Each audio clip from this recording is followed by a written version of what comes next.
এটা একটা অসাধারণ প্রচেষ্টা। একাঙ্ক নাটক তো বেশি হয় না, বেশি লোক দেখে না। প্রাপ্ত বসুর উৎসাহে সুরজিৎ এবং গীতা তারা এই উৎসব করছে। সংক্ষিপ্ত নাটক, 1 ঘন্টার মধ্যে মানুষ দেখুন এবং উপভোগ করুন। মুক্তধারা রবীন্দ্রনাথের লেখা একটা নাটক, যেটা বিশ্বভারতীতে মুক্তধারা মানে শান্তিনিকেতনে রবীন্দ্রনাথ বোলপুরে পারফরমেন্সও করেছিলেন।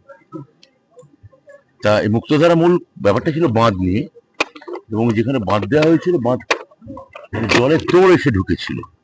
তা আমরা এখানে মুক্তধারা মানে বলতে চাইছি যে মুক্ত চিন্তা, এবং সেটা থিয়েটারের মধ্য দিয়ে মুক্ত চিন্তার আগমন দমদমে আসুক।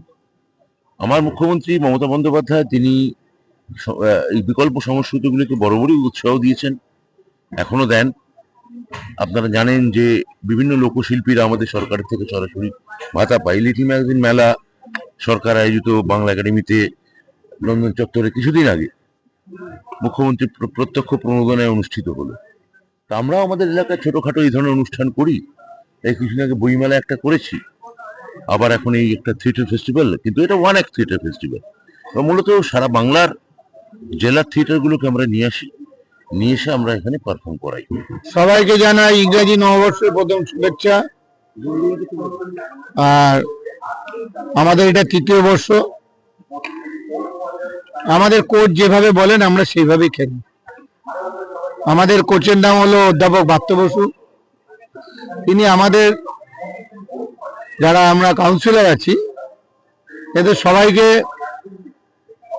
এক একজনকে এক একটা দায়িত্ব দিয়ে, আমাকে যেমন মুক্তধারা নাটকের অনুষ্ঠান করতে বলেছে তাই করি, কাউকে দিয়ে বইমেলা, কাউকে দিয়ে মার্গ সঙ্গীত, কাউকে দিয়ে যাত্রা। উনি যেভাবে বলেন আমরা সেইভাবেই দমদমের মানুষের মস্তিষ্কের, রাজনীতির বাইরেও মস্তিষ্কের খিদা মেটাবার জন্য আমরা এই ধরনের অনুষ্ঠান করি। এটা মন্ত্রীমশাই দিয়েছেন। মুক্তধারা মানে উন্মুক্ত সবকিছু আর কি। মানে আমরা এই কদিন রাজনীতির বা সামাজিক ব্যস্ততার বাইরে মুক্ত বাতাস যাকে বলে।